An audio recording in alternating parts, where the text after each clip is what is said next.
Good afternoon YouTube, this is NeoNexudus here, Road to WCQ number 2. I'm afraid I didn't upload this yesterday because of the fact of, well, there was filming and editing errors. But I'm not going to dwell too much on that. I'm going to repeat what I said yesterday, which was a bunch of rambling bullcrap, to be honest. So I'm quite glad I get this opportunity to do it over again.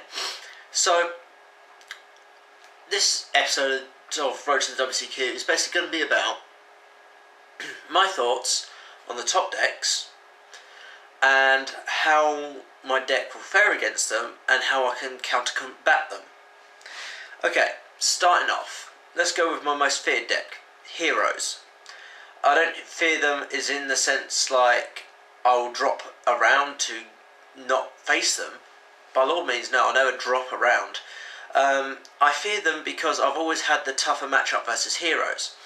Nearly, shall I say, about 90% of the time when I've gone up against Heroes, I've always lost.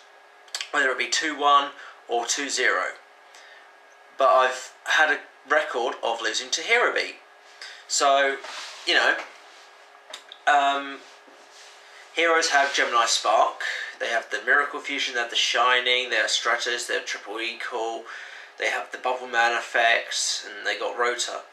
Heroes are probably one of the most diverse decks in this format. With Heroes, they have such a wide variety of what they can do. They don't even have to rely upon their fusion summons to win, because of the fact of NeoNexudus and Hero Blast with Gemini Spark. Those three cards are essentially the core of the deck. They can summon NeoNexudus, and they can set 2 back row. Those 2 back row being a Gemini Spark and a Hero Blast. You draw for turn, you go on the offensive, you go to attack, they play Gemini Spark, they tribute their alias to pop your monster, they draw a card, and then, say, I don't know, you end your turn. In the end phase, they can bring that NeoNexudus back to their hand with Hero Blast, or if you have another monster on the field with an attack equal to or less than NeoNexudus, being 1900, they get to blow up one of your monsters with Hero Blast as well. So they're quite, if you can say, aggressive, controlling, but also highly counter-shieldish. By counter-shield, I mean they may go on the defensive, but their defense is an offense. In the sense that you have Gemini Spark and you have the Hero Blast destroying cards on the field. So, moving on to the Bubble Man. If they have only Bubble Man in hand, they can special summon it. And if Bubble Man is the only card they control on the field, they get to draw 2 cards. So that's an immediate +2. Admittedly, they don't always get that effect off, which is bloody good. I much prefer the card game effect to the anime effect. So they have Bubble Man giving them an extra plus. With a level 4 monster plus Bubble Man, they overlay to Blade Armor Ninja, which can be a 4400 to your face if you don't have anything to stop it. But nonetheless, it can still attack twice. On 22, that's a pretty formidable monster, especially when it can, like I said, it can attack twice.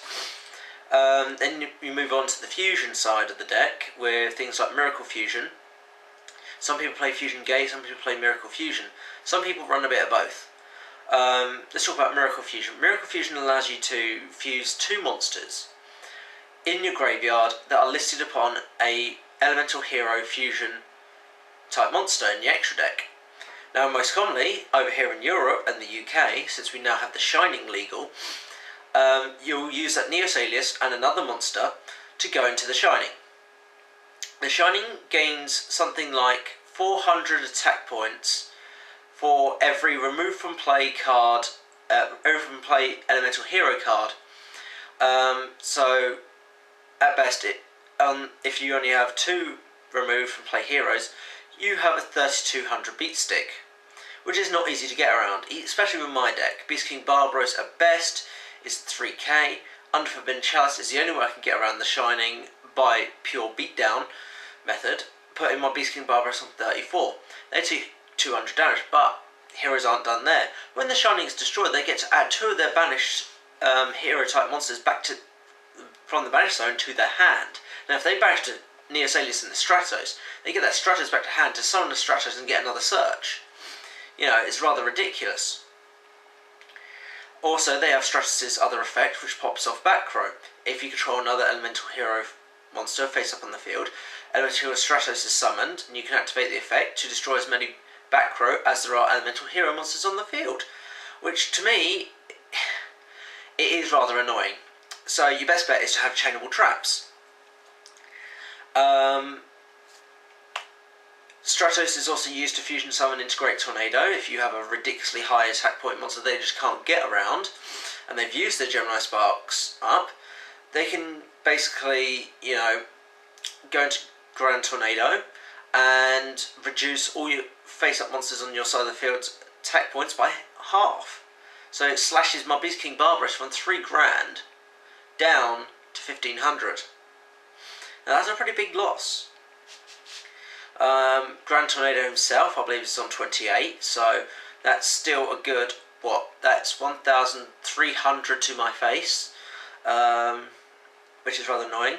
They have, some hero decks do run Chevalier, Evokizer Chevalier, I believe that's its name, something Chevalier.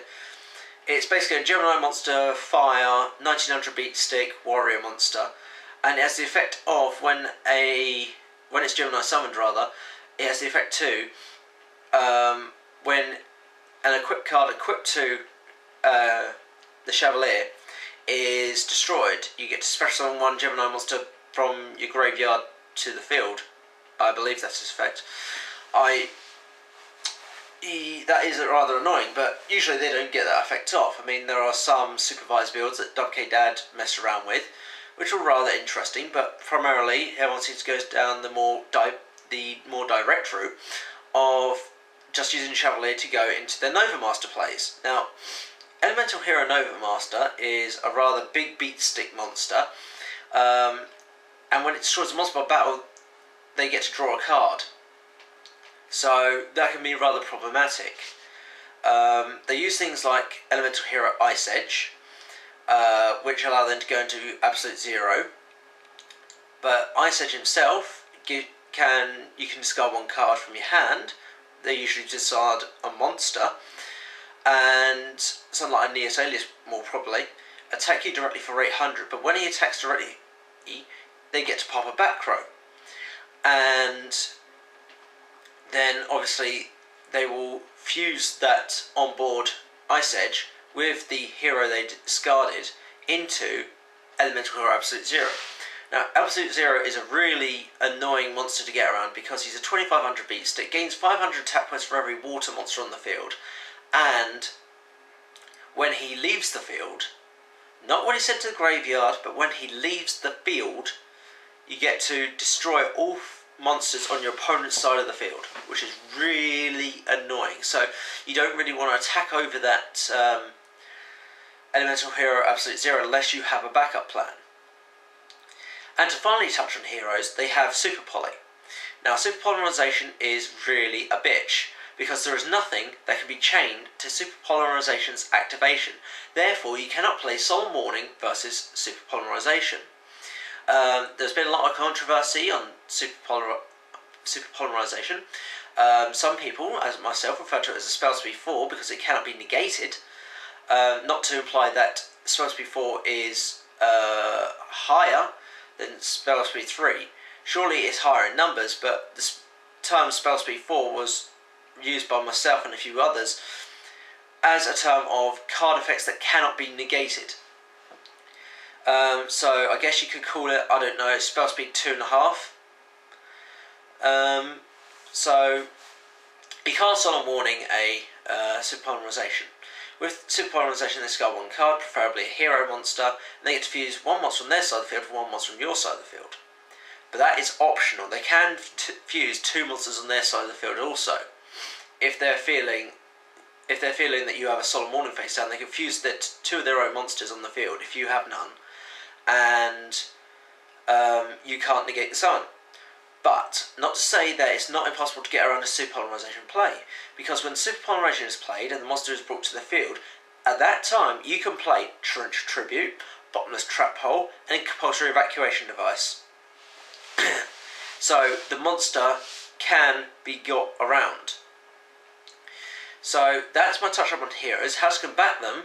My triple compulsory evacuation device seems to come in really handy, unless I'm going up against an absolute zero, in which I have to think about my next move very carefully. Although the TGs do add me another TG to hand when they're destroyed during the end phase, that may not always be enough, depending what they have on board, and whether or not they have certain cards in their hand face down. Obviously I made Bottomless Trap Hole that gets around a lot of annoying monsters like their Nova Masters, their Grand Tornadoes and things like that. But Grand Tornado's effect happens upon summon. So Grand Tornado will still get its effect even though you Bottomless or TT it. One monster I forgot about, or a few monsters I forgot about rather, would be Elemental Hero Gaia, which can halve an opponent's monster's attack points and add it onto itself until the end phase. So that is really annoying. You have the Mask Change in the deck, which allows them to go into Master Hero Acid and Diane and Goka. With Mask Change, you have to tribute one hero monster on your side of the field to special summon a Masked Hero of that element that you tributed of the Elemental Hero to your side of the field. If you tribute a fire, you get Goka. Goka's attack points increased by 100 for each hero in your graveyard. There's Master Hero Diane, which is a 2800 Earth beat stick, so you have to tribute an Earth Elemental Hero, and basically he gets to special summon you a monster, I believe. And as for Master Hero Acid, if you combine Master Hero Acid with tributing the Absolute Zero will effect will wipe the field, the opponent's monster field clean, and then when Acid is summoned, it destroys all their back row. So that can be a right pain in the arse. But luckily, heroes don't always get that play off. Some hero players have even opted to dropping the Mask Change. So that's my perspective on heroes. They're a rather annoying deck, and I do have a lot of trouble beating them. Moving on to Insectors now. Insectors' primary play is the Hornet. Insectors aren't very complicated and they're not as diverse as heroes are. Insectors are very much straightforward, streamlined strategy. You do have multiple different variants. You have the Excalibur build, you have Billy Break's Safe Zone build, you have the Ladybug build, and you have the original Insector build that came out when Insectors first came out. Now, their biggest play is when they go Summon Dragonfly, equip the Hornet from hand, or the graveyard, use Hornet's effect to send it to the graveyard to destroy a card in the field. This triggers off Dragonfly's effect, which allows you to special summon one Insector monster from your deck to the field.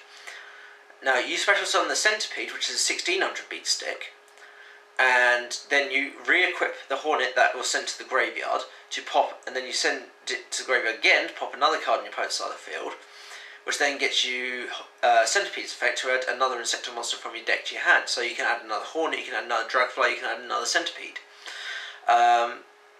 And then you would normally overlay those two monsters, those two level 3 monsters, the Dragonfly and the Centipede, into something like a Leviathan Dragon if you're going on the offense, or a Wind Up Zen Mains if you're on the defense.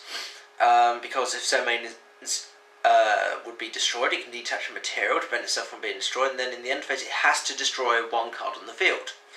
So, for instance, if you Black Rose the field, and Zen Mains only has one material left, in the end phase it has to detach it. It will detach it to prevent its own destruction. It has to target itself from being destroyed.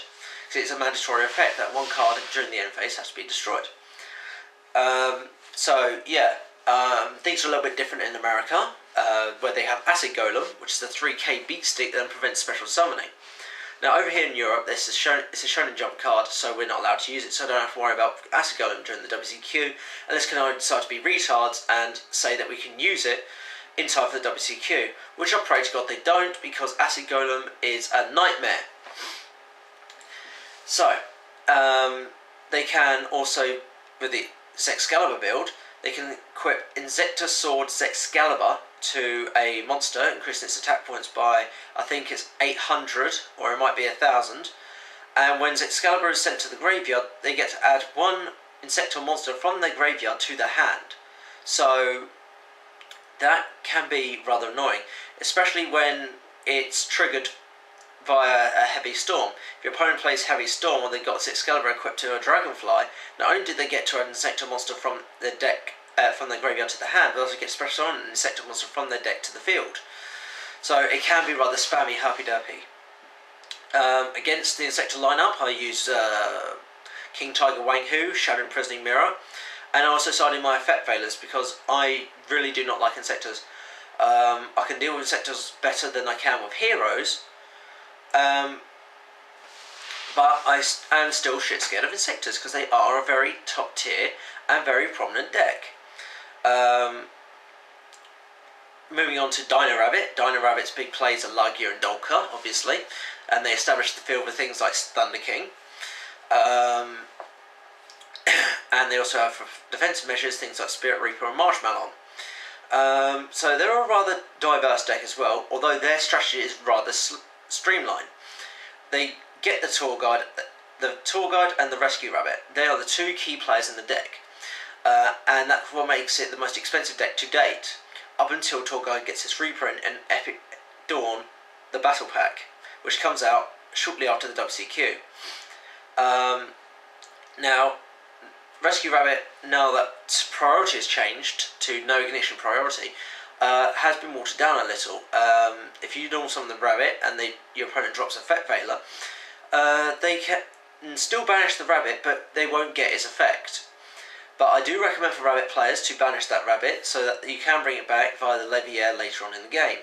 Now, to go to Leviair the Sea Dragon, they require to go Tour Guide into normal summon Tour Guide to special summon a Sangan from the deck, or another Tour Guide, or a Night Assailant, as some people have been using in previous YCSs in America.